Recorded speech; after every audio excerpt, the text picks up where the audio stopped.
င်္ဂလာပါဒီနေ့ခန့်ဖို့ဖျားပို့ဆောင်တာအရန်ကောင်းကြီးခံစားရတယ်ဝိညာဉ်တော်ရဲ့လှုပ်ရှားမှုနဲ့ဖျားရဲ့တကူပိတ်သိမ့်တွေနဲ့ဝိညာဉ်တော်ရဲ့ဒီလှုပ်ရှားခြင်းတွေတကူရဲ့အမှုပြုခြင်းတွေကိုမြင်ရတယ်ဒီနေ့မနက်ဆင်ခြင်တဲ့အခါမှာတမန်တော်9:55နဲ့ပတ်သက်ပြီးဖျားကထူရစကားပြောတယ်ကျွန်တော်ကျမ်းချက်ဖတ်မယ်တတိပံကြောင့်ဖြစ်ပါတယ်သူဒီလည်းတိုင်ရှင်သောဝိညာဉ်တော်နဲ့ပြည့်တဲ့ဖြင့်ကောင်းကင်သို့စစ်စစ်ကြည့်မျှော်၍ဘုရားသခင်၏ဘုန်းတော်ကို၎င်းဘုရားသခင်၏လက်ရတော်ဘက်၌ယေရှုရက်နေသည်ကို၎င်းမြင်နေကြည်ပါကောင်းကင်ဖွင့်လှစ်သည်ကို၎င်းလူသားသည်ဘုရားသခင်၏လက်ရတော်ဘက်၌ရက်နေသည်ကို၎င်းငါမြင်နေဟုဆို၏အာမင်ဒီနေရာမှာတတိပံနဲ့ပတ်သက်ပြီးတော့မှဘုရားကရှုရကြစကားပြောတယ်တတိပံကြုံရတဲ့အရာကတကယ်ကိုခက်ခဲတဲ့အရာဖြစ်တယ်သူအသက်ခံရတော့မှာဖြစ်တယ်လူတယောက်တည်းမဟုတ်ဘဲနဲ့လူအုပ်လိုက်ကြီးကနေတော့ဝိုင်းပြီးမှသူ့ဒေါသထွက်နေတဲ့အချိန်ဖြစ်တယ်ဒါပေမဲ့တတိပံရဲ့အခြေအနေတတိပံရဲ့စိတ်အခြေအနေကိုပြန်ကြည့်တဲ့အခါမှာသူက very stable သူ့ကိုဒီလူအုပ်ရဲ့ဒေါသကအသက်မဖြစ်ဘူးအဲ့ဒါကဘာကြောင့်လဲဆိုပြီးတော့ဘုရားကကျွန်တော်ပြန်မြင်စေတယ်တတိပံက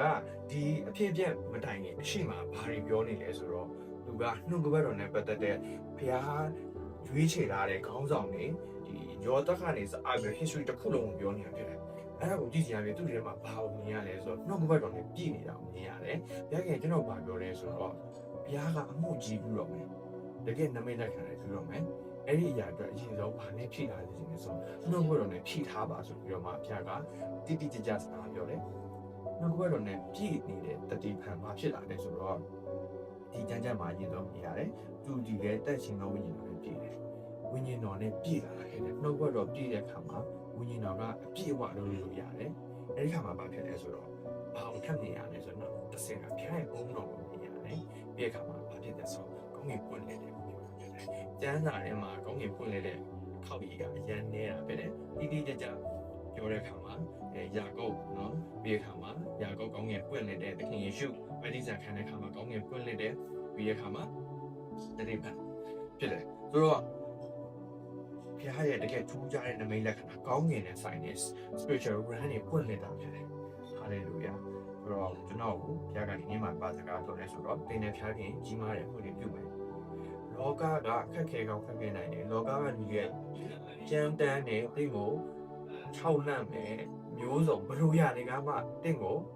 စိတ်မလှုပ်ရှားသေးဘူးမတုံ့လုံးစေဘူးသင်ကိုဖျားပေးတဲ့ရည်ရွယ်ချက်ကိုမပြတ်ပြားစေဘဲနဲ့တီတီငင်ငင်သင်ဖြတ်တန်းခြင်းနဲ့ဆိုရင်တော့နံပါတ်1အရင်ဆုံးဘာကိုသင်ပြင်ဆင်ရမလဲဆိုရင်နှုတ်ကပတ်တော်နဲ့ဖြည့်ထားပါပြီးတဲ့အခါမှာဝိညာဉ်တော်သိစီရောက်ပါမယ်ဝိညာဉ်တော်နဲ့ပြီးတဲ့အခါမှာသင်ကဖျားရဲ့ကောင်းကင်ဖွင့်လှစ်ခြင်းကိုခံစားပြီးတော့မှ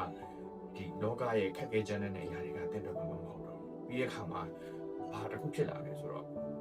တည်ခြင်းကိုတော့မကြောက်ပဲနဲ့ AACC ဖြတ်တန်းတော့မြင်ရတယ်ပြီးတဲ့အခါမှာဖျားကိုလည်းစိတ်လှုပ်ရှားစေတယ်အဲ့ဒီအရာကကျွန်တော်အရန်ထိတွေ့ရဖြစ်တယ် Jesus ကတကယ်တော့ကောင်းကင်မှာတက်ပြီးခမဲတော်ရဲ့လက်ရမှာထိုင်နေတာဖြစ်တယ်ဒါပေမဲ့တတိပံကြောင့်သခင်ယေရှုကမတက်ရက်လာရတာဖြစ်တယ်ဘာလို့ဆို Jesus excited Jesus ကအရန်စိတ်လှုပ်ရှားသွားတာဖြစ်တယ်အဲ့ဒါတင့်ကြောင့်လည်းဘုရားခင်စိတ်လှုပ်ရှားခြင်းနဲ့တင့်အပြင် Jesus ကမတက်ရက်လာနိုင်မယ်ဒါကြောင့်မို့အရင်ဆုံးတင်ကနှုတ်ဘွက်တော်နဲ့ပြည့်တဲ့အခါမှာဝိညာဉ်တော်တင်နေမှာထူးခြားစွာနဲ့တော့ဝိညာဉ်တော်ရဲ့စဉ်သက်ခြင်းခံရတဲ့အခါမှာတင်ရဲ့ပုံမှာကောင်းကင်ဖွင့်နေပြီးတော့တင်အပြင်နမိတ်လက္ခဏာတွေဖြစ်လာနိုင်မယ်တင်အပြင်လူပေါင်းမြောက်များစွာပြောင်းလဲလာနိုင်မယ်တင်အပြင်ကောင်းဆောင်တွေပေါ်ထွက်လာမယ်တတိဖန်ကိုတက်တဲ့တက်တည်ဖြစ်တဲ့မျိုးရှုပါအဲ့ဒီနေရာမှာရှိနေတဲ့အခါမှာသူကဒီဓမ္မတိကျမ်းထဲမှာတကယ်ကို great apostle ဖြစ်လာတာဖြစ်တယ်တင်လုံးမဲ့ရတယ်လုံးမဲ့ရတယ်နော်တတိဖန်လုံးမဲ့ရတယ်ကိုဘောလို့ပါလဲကြီးမားစွာဆက်လက်လှုပ်ဆောင်လာတာဖြစ်ပါတယ်အဲဒါကြောင့်ကျွန်တော်ဒီနေ့မှာပြောချင်တယ်တင်ဖျားရဲ့ဘုံကိုမြင်ရမယ်ကောင်းတင်ရမယ်ကောင်းကင်ဖွင့်နေခြင်းမြင်ရမယ်လောကရဲ့ဘယ်ခြောက်လန့်မှုကမှတင့်ကိုမတုံလို့စေဘူးဒီခါမှာတင်ကဝိညာဉ်သဘောနဲ့ပြည်လာပါဖြစ်တယ်နောက်ဆုံးပိုက်လေးကိုတည်ကြည့်တဲ့အခါမှာတမန်တော်9:60မှာဖတ်ကြည့်ပါပါလဲဆိုတော့ထိုးသူတွေကိုခွင့်လွှတ်ပါဆိုပြီးတော့မှတတိပံကဘုရားသခင်ရှင်မှာခွင့်လွှတ်ခြင်းကိုတောင်းခံပါပေးတာဖြစ်တယ်ခွင့်လွှတ်ခြင်းက random ပဲဝိညာဉ်တော်နဲ့ပြည့်နေတဲ့တတိပံနှုတ်ဘွက်တော်နဲ့ပြည့်နေတဲ့တတိပံအတွက်ခွင့်လွှတ်ခြင်းဆိုတာကဉာဏ်ကို